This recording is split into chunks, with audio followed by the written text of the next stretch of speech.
ये आज बड़ी डेवलपमेंट हुई है इमरान याकूब साहब, जो लोधरा का वाकया है, ये और भी इंडिपेंडेंट्स इस तरीके से इस पे अमल कर सकते हैं। बिस्मिल्लाहिर्रहमानिर्रहीम। देखें फरीका, अभी तो ये शुरुआत है। जैसे कि हम आज ट्रांसमिशन में भी बात कर रहे थे, बहुत सारे लोग जो हैं जो पीटीआई की तरफ से इलेक्शन लड़ रहे हैं या आज़ाद हैसियत में इलेक्शन लड़ रहे हैं पीटीआई की हमायत से, उनका मामला ये है कि वो क्योंकि फर्स्ट ईयर के लोग नहीं हैं, उनका कमिटमेंट लेवल वो नहीं है, वो पहली दफ़ा इलेक्शन लड़ रहे हैं, सेकंड ईयर थर्ड ईयर या उससे भी शायद नीचे के लोग हैं। तो वो जब इलेक्शन जीत के आएंगे तो जीत के बाद अगर उन्हें ये नज़र आए कि हुकूमत किसी और पार्टी की बन रही है, तो फिर उनमें से बहुत सारे लोग ऐसे हो सकते हैं कि जो फैसिनेट हो जाएं, उस चीज़ से मुतासिर हो जाएं और वो उस पार्टी में शामिल हो जाएं। दूसरा, उस वक्त काजी साहब ने एक सवाल किया था कि सिर्फ वो यही वजह होगी या कुछ चमक भी काम दिखाएगी।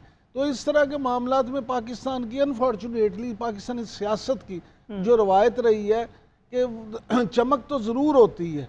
अब वो चमक किस तरह की है, सिर्फ कोई ओहदे की चमक से मुतासिर हो जाता है या साथ वो पैसे की चमक भी काम करती है, फिर जहाज़ की चमक काम करती है, फिर जो चीज़ें भी हैं लवाजमा दूसरे। तो ये आप देखें पाकिस्तानी सियासत में से आप इस चीज़ को बिल्कुल यानी खरीदार मौजूद है, है, बिल्कुल इसको आप रूल आउट नहीं कर सकते। दूसरी बात ये है कि ये मंडी होगी ना, सियासत तो ना हुई। गुजारिश ये काजी साहब, आप जो अभी फरमा रहे थे फरीका, देखें सुपीरियर पॉलिटिक्स नहीं, वो कैसे हो, उसकी बुनियादी वजह काजी साहब ने अभी ये तो कसीदा पढ़ दिया कि नवाज शरीफ किस पे चढ़ के आए, लेकिन मुझे आप बता दें किसी सियासी जमात का जुल्फ़िकार अली भुट्टो साहब की जमहूरियत के बड़े लोग गुन गाते हैं, वो किसके कांधों पे चढ़ के आए थे? मोहतरमा बेनज़ीर भुट्टो किस रास्ते से आई थी? हमारे प्यारे इमरान खान साहब किस तरह से आए थे? तो ये सारे नर्सरी जो है ना, वहाँ जब तैयार होते हैं लोग और उसके बाद आ जाते हैं, तो जब ये ताकत में आए तो फिर आंखें दिखाते हैं। तो ये लेकिन ज्यादा सूट जो है वो नवाज शरीफ साहब और फैमिली ने किया है। 35-40 साल जुल्फ़िकार अली भुट्टो को फांसी लगाना पड़ा, बेनज़ीर भुट्टो को शहीद करवाना पड़ा, किसी को भी, मैं किसी एक पे इल्जाम नहीं ले रहा। इमरान खान को 34 साल अंदर करना पड़ा कि ये हमेशा बेनिफिशियरी रहे हैं।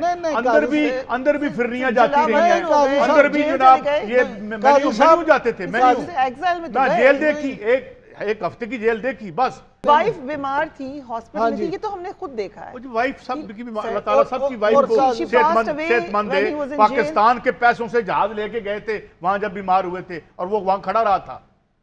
We have paid a very heavy penalty to keep this family in power.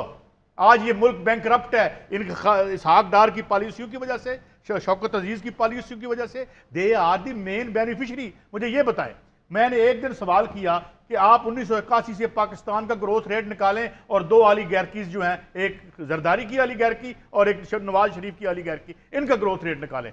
वो मुझे बताएं, वो आप तो बिल गेट्स से ऊपर चले गए और हमारी मैशियत का बोकस निकाल दिया और 35-40 साल में आप मैशियत में भी you can not draw parallel between. Imran Khan को 34 साल कैद हुई है और उसकी अपनी हमाकतों की वजह से हुई है। लेकिन मैं ये बात करता हूँ, ये बिल्कुल कायम है। ये तो कभी डिग्गी में बैठ जाते हैं, कभी बुर्का पहन के चले जाते हैं, कभी पाँव में पड़, तो ये बहुत आला है, इनका मुकाबला हो नहीं सकता। So interesting debate. बट भट्टी जी, गुजारिश ये है कि काजी साहब जो बात कर रहे हैं, इमरान खान साहब को 34 साल कैद हुई, अभी उन्होंने काटी तो नहीं 34 साल, उस तरह तो नवाज शरीफ को हम कटवा देंगे और सुन तो लेना काजी साहब, क्यों सब फांसियां चढ़े, ऐसे ही है। उस तरह तो नवाज शरीफ को भी फांसी की सजा हुई थी, नवाज शरीफ को भी पता नहीं कितने साल सजा हुई। मामला तो ये है कि हम तो नहीं ये कहते किसी भी लीडर को सजा हो, हम तो कहते हैं कि अल्लाह करे। मैं आपसे सिर्फ एक सवाल कर रहा हूं कि इतने तमाम तजर्बों के बाद जी फिर आप जो है वो डिग्गियों में बैठ के इख्तिदार में आके अपने फैलो जो पार्टी है उसका बुरकस निकलवा के आप पावर में आते हैं और then look at the cynicism. ये मैं अगर पॉलिटिकल पार्टी के लीडर हूं, आप पॉलिटिकल पार्टी के लीडर हैं, आपकी पार्टी के लीडर के साथ ये सब कुछ हो रहा है और मैं बगले में जा रहा हूं। यार ये क्या लोग हैं? Right, what do you think Imran Yakub sahab, peoples party कितनी वायबल है पंजाब की सियासत में इस वक्त? देखिए फरीहा, पीपल्स पार्टी ने अपने पत्ते बड़ी खूबसूरती के साथ खेले हैं। जैसे आपने खुद कहा कि जब आप बिलावल भुट्टो साहब से आपने बात की तो उन्होंने कहा, असल में जो सूरत हाल है सारी पीपल्स पार्टी को भी ये पता है कि पंजाब में उसके लिए अभी उस तरह से माहौल नहीं है। लेकिन ये जो 2024 वाला इलेक्शन है, ये आप यकीन करें कि बिलावल भुट्टो जरदारी ने इस कमिटमेंट के साथ लड़ा है। उन्हें खुद इस बात का पक्का यकीन है कि वो इसमें प्राइम मिनिस्टर के कैंडिडेट नहीं हैं।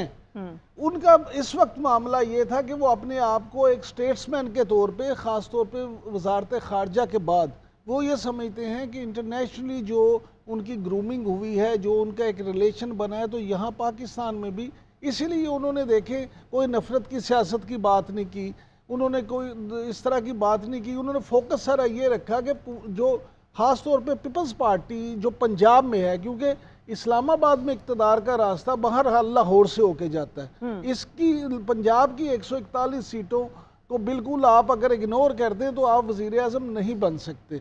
लिहाजा वो ये चाहते हैं कि अगर एक सीट भी, जहाँ जिस सीट से वो लाहौर से इलेक्शन लड़ रहे हैं, पीपल्स पार्टी का पूरा फोकस ये है कि पंजाब में कोई और सीट मिले या ना मिले, ये मिल जाए उनको सिंबॉलिक। वो समझते हैं कि इससे उन्हें बूस्ट मिलेगा। इमरान याकूब साहब, जो एंटी PMLN कैंपेन रखी है बिलावल भुट्टो ने, ये पंजाब में क्या बड़ा सेल करता है? ये क्या वजह क्या है इस बयानी की? देखें, गुजारिश ये है कि हो सकता है भट्टी साहब या काजी साहब इससे इख्तलाफ करें, लेकिन मैं ज़ाती तौर पर समझता हूँ कि इस वक्त जो PTI के साथ लोग हैं वो सिर्फ इमरान खान की मोहब्बत में नहीं है, असल में वो शरीफ फैमिली की नफ़रत में भी उस तरफ हैं। बहुत सारे लोग ऐसे हैं, क्योंकि जैसे अभी काजी साहब कह रहे थे कि जब एक ख़ानदान इतने सालों से इक़्तिदार में है तो उससे नफ़रत भी एक फितरी शामिल होता है, लिहाजा बहुत सारे लोग उस नफ़रत में भी हैं। अब वो जब वो उनका एंटी वोट, यानी आप ये कह सकते हैं कि एंटी नवाज वोट जो है, अब ये इस वक्त PTI की हालत क्योंकि ठीक नहीं थी, वो लीडर लेस भी थे, उनके लिए मौके भी नहीं थे, तो बिलावल भुट्टो जरदारी ने एक स्मार्ट मूव की। उन्होंने ये कहा कि जो एंटी नवाज वोट है उसको वो अपनी तरफ कैच कर लें, क्योंकि बुनियादी तौर पे तो जो सियासत है पीपल्स पार्टी की और नून लीग की, ये एक दूसरे के एंटी सियासत करते हैं, ये एक दूसरे के, हाँ जी, तो लिहाजा उन्होंने इससे फ़ायदा उठाया। और मैं ये समझता हूँ कि उन्होंने अच्छी कैंपेन की है, बहुत अच्छी कैंपेन की है।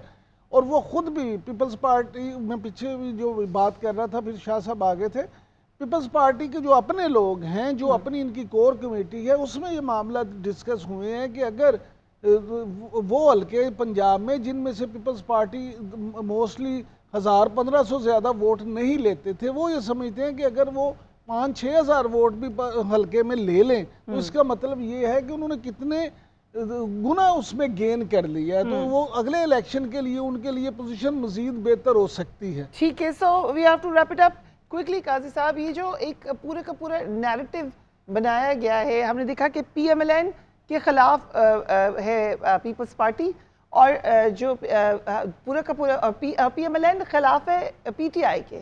सो ये 2 पार्टी सिस्टम से तो अभी हम बहुत दूर लग रहे हैं। नहीं, मैं अमली तौर पर तो ये क्रचेस पे खड़ी हैं। मैं अगर आप कहूँ कि 2 पार्टी सिस्टम का निज़ाम हो चुका है,